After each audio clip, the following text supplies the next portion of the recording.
Hey there, everyone. It's your good friend Eric Thompson. This is the Leading Edge Podcast. It's episode number 53. Welcome. I so appreciate you being here. The title of this podcast is called The No Drama Zone.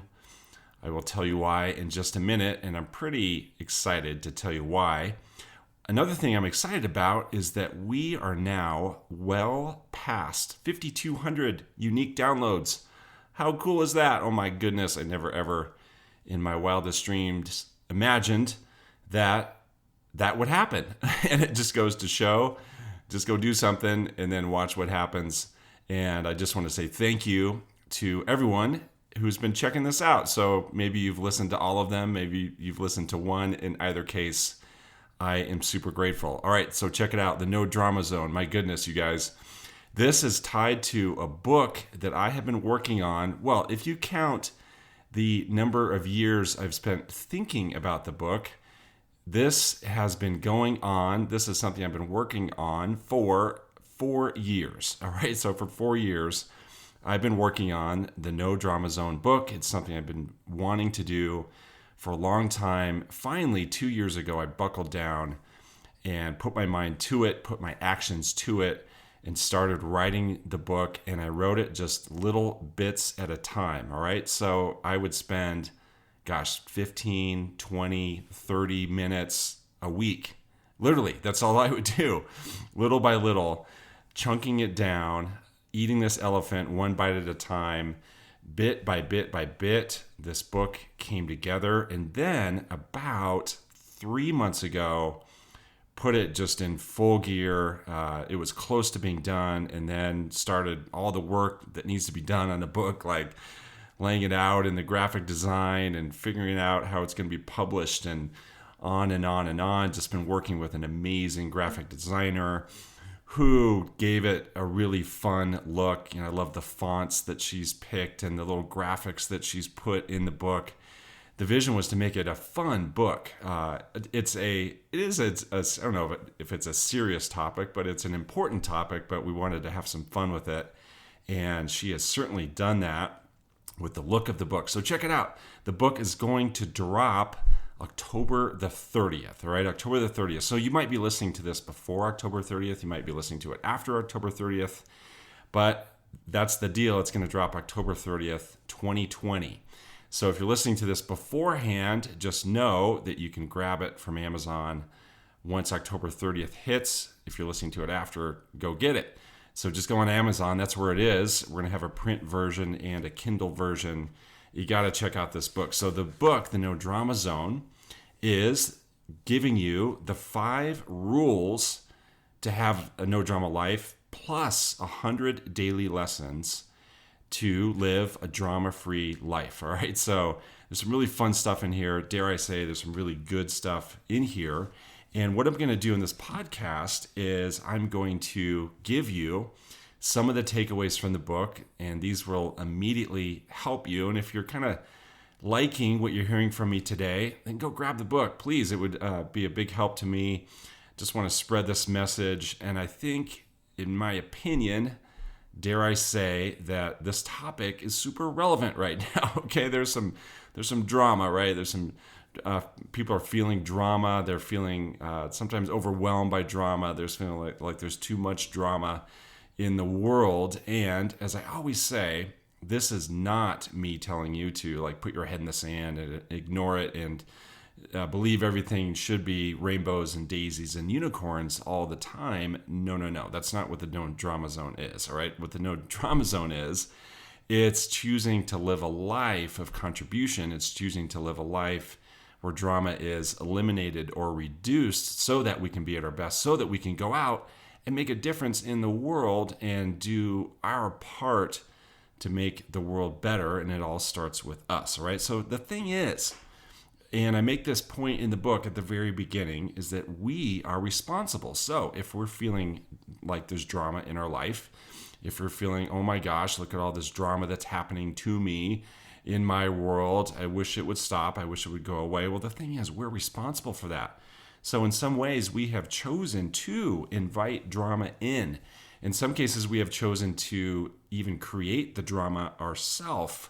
So step one is just being aware of that, really owning that, and knowing that if you are feeling drama, if you're feeling dramatic, if you're feeling like the world is delivering drama to you, like it's showing up on your doorstep, just like an Amazon package, well, you know what? You're the one that ordered it. Okay, it didn't just show up there on its own. You invited it in. So I use the metaphor of weeds in a garden. All right. So you may be a gardener. I'm not a gardener, but some people may be a gardener. And if you're a gardener and you have weeds in your garden and you're complaining about the weeds, well, you can't really complain about weeds in your garden if you aren't willing to pull out the weeds. So the same thing goes with drama. You can't complain about it if you aren't willing to remove it. So bottom line, nothing changes until we do something, all right? And that's true for anything in life, right? Nothing's going to change until something changes. Nothing changes until we do something about it. So then that begs the question, what is it that we need to remove? So I go through in the book, there are 3 root causes of drama, all right? Like when you boil it down, when you really look at it, what causes drama in the first place, there are 3 reasons. I'll tell you about reason number 1 right here in the podcast. And reason number 1 is dramatic people, right? Dramatic people cause drama. Now, again, sometimes we are the cause. Sometimes we ourselves are the ones who are generating the drama. But then sometimes the cause is coming from someone else. It's coming from dramatic people. But what we're responsible for is that we've let them into our life in the first place. So we need to know what to look for, right? So if we are going to commit to not having these dramatic people enter into our life, if we're going to shut the door, lock the door so they don't come in, we need to know what to look for as they're walking up the front steps to our house, right? If we're going to use that house metaphor, all right? So let's keep them out of our life. Let's know what to look for. So I'm going to give you the surefire signs, all right? So these are like the telltale signs so that you can see dramatic people coming from like a mile away, all right? The first thing to look for, and I think you're going to chuckle about this. You'll probably chuckle over all of them, but I think especially this one. The first thing to look for is the person who overuses the words everyone and always. You could also add never to that. So people who overuse everyone and always and never, I think by definition are dramatic people. So if they're using those words frequently, that is a telltale sign, all right? So I think about my daughter. I have 2 wonderful daughters. As I record this, they are 11 and 10. So my 10-year-old, sometimes we need to coach her on this, all right? So she likes to say things like, oh my gosh, everyone is always coming into my room without asking. No one ever listens to me. Everyone is always taking my toys. My sister Noelle, she's always doing this or that, right? So we catch her in that. We say, hey, Greta, I mean, really, is it really always? Is she always doing that? So this is something that kids say sometimes, right? And we also hear adults say it. So here's some things adults may say. Adults may say, I am so sick of my kids never listening to me. They may say, if they're an entrepreneur, they may say, none of my clients want to do anything, right? None of my clients are if you're in real estate, none of my clients are moving. Just none of them. None of them are going to do anything. All my clients that I talk to, all of them say they're not planning to move. So none of my clients are doing anything. I have no business. I'm not going to be able to get any business ever. And I know I'm being dramatic to make this point. All right. And here's my all-time favorite that an adult would say. An adult would say, I'm so tired of everyone complaining all the time. And, I always kind of get an internal chuckle when I hear that. So that is clue number 1 to look for. Anyone who's using and overusing everyone and always, that's a tip-off that they might be dramatic. Tip-off number 2 is this. There seems to be a whole lot wrong. Boy, God bless these people. We empathize. We want the best, of course, for everyone. And it just seems like dramatic people, it just seems like there tends to be a whole lot wrong in their life. And it's like this consistent pattern of things not going well. And of course, again, we're not wishing this on them. We don't want this to happen. And we're not even finding humor in this at all. But it's just fascinating to me that you see things like like more than their fair share of health issues, family issues, car trouble, technology challenges, money issues, relationship issues, right? All things like that are happening for them, again, more than their fair share. And so that's a tip-off when you're just seeing this pattern over and over again, like, there just seems to be a whole lot wrong going on here with this person. That can be a tip-off. That could be someone that you want to just reduce your time with, or even if you can, just eliminate them.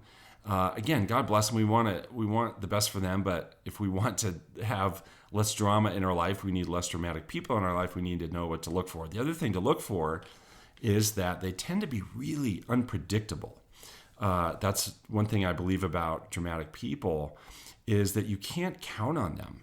They're super unreliable. So they're running late a lot. Sometimes they're running late because of the problem that they encountered, the family problem or the car issue or the technology issue, right? That makes them frequently running late. Sometimes they just blow off meetings altogether. They quote space things out. I'm so sorry, I just spaced that out. They jump from one thing to the next without finishing anything. It's kind of like they're living their life like a pinball, right? With no clear pattern really to anything. So these are some clues on dramatic people. So we need to know how to spot them. And so those are some ways to spot the dramatic people. All right, as I mentioned about the title, so the title again is How to Live a Drama-Free Life. I guess that's a subtitle. The title is No Drama Zone. The subtitle, How to Live a Drama-Free Life. And you'll see on the cover, I give 5 rules for how to live a drama-free life, plus 100 daily lessons. So one of the 5 rules in the book is this rule that I call stop. All right, and so I'll tell you a little bit about this rule here in the podcast. Rule, it's actually number 3 in the book. Rule number 3 is called stop. So the thing is, as much as we like to just go all the time, right? We're a go society. I know that go people listen to this podcast. You like to be on the move. You like to be on the go. You like to get stuff done. You like making progress. Sometimes it makes sense to stop. All right. So sometimes stopping is the best option. It makes me think of Jim Collins. So Jim Collins is, of course, the brilliant business author. He wrote Good to Great. He wrote Built to Last. And he is the one who coined this thing called the stop doing list. The stop doing list is something really important and really, really effective for any business owner, really any person, especially as you enter a new year. You think about, okay, what are the things that I'm going to stop doing? You can think about doing the stop doing list. And I'll give you right here a few things that we want to stop doing, all right? And the thing is, we often find ourselves doing things only because we have been doing them, right? We've generated our own inertia. We're just kind of rolling down the track like a train, and that can be hard to stop, right? We just get in this pattern and we're doing this certain thing, and it's only because we've done it before. And so we need to stop. We need to break those patterns, all right? And even though those things we're doing don't serve us or serve others, we keep doing them just because we haven't taken the time to stop. So drama is often created because we're doing things that we're in the habit of doing. So maybe it's because we watched our parents do these things, or maybe we see other people doing them, or maybe it's just kind of the quote, the way things are. We catch that a lot, right? Well, it's just the way we've always done things around here. Well, oftentimes we just need to stop because they aren't serving us, right? So these things that we're doing, they're not serving us. They're not serving other people. They're creating drama for us. Okay, so if we want to stop some patterns, these are the things we're going to stop as it relates to living a drama-free life. The first thing we're going to stop is we're going to stop waiting for the facts to change. We're going to stop waiting for the facts to change. So what are you waiting for? All right, are you waiting for some fundamental, hard and fast rules to change? Are you just waiting around for that? It makes me think of gravity, right? Like imagine if someone wanted to fly and they were making the decision and their strategy was to wait for gravity to stop working. Right? They're going to wait for gravity to turn into something else or to evolve into something else. Like they're going to be waiting for a long, long time, because the thing is the facts don't change and people can change. We can't wait for that change to happen, because that can be maddening, right? That can be super maddening, waiting around for someone else to change, right? Like banking our success on their change, banking our happiness on their change, banking our fulfillment in life and all the things that we want to do. If we are counting on someone else to change in order for that to happen, in order for us to feel better, that, my friends, is maddening. We're not going to do that, all right? So we can only change ourselves and also change the fact that we have been waiting, all right? That's all that we can change. That's what we have control over. So let me ask you this. Do you find yourself waiting for someone else to change from being things like selfish to humble? Like, do you know a selfish person and you're kind of waiting around for them to all at once become humble? How about waiting for a mean person to all at once become nice, a timid person to become courageous, a really slacking, unmotivated person to just one day wake up, be super motivated, someone who's very unhealthy and doesn't treat their body well, doesn't take care of themselves to just instantly become healthy? Are we going to wait for someone to go from being scattered to being really, really focused? How about this one? A person to go from being unethical to super principled? So we need to stop waiting, all right? We just need to assume that those leopards aren't going to change their spots. And we wish people the best, like I said, and we encourage them to be their best. But we're not going to wait on their change. Their change is their deal, all right? Their change is their deal. So let's pretend that there's someone that you care about who's really, really out of shape, that they've let themselves totally go, and it just breaks your heart because you knew them before this happened, right? You knew them when they were at a really healthy place, and now you're seeing them in a really unhealthy place, and it breaks your heart. So what are your choices in that? Well, one is you could try to lecture them, right? Or some kind of intervention, and likely what that's going to result in, they may even be insulted or offended, but I think at a minimum, they're going to be super defensive, right? Are they really going to be open-minded to that? And it's not so likely, all right? It's really not likely going to result in change. And maybe there's an instance in your life where that did work, but what I would imagine is that person was ready to make a change anyway. And, this intervention, this lecture isn't really going to be effective. So that's one choice. Another choice you could have, you could just stew over it, right? Where you could just kind of stew over it, just swirl over it, right? Just these thoughts are running through your brain. You're disappointed, you're frustrated.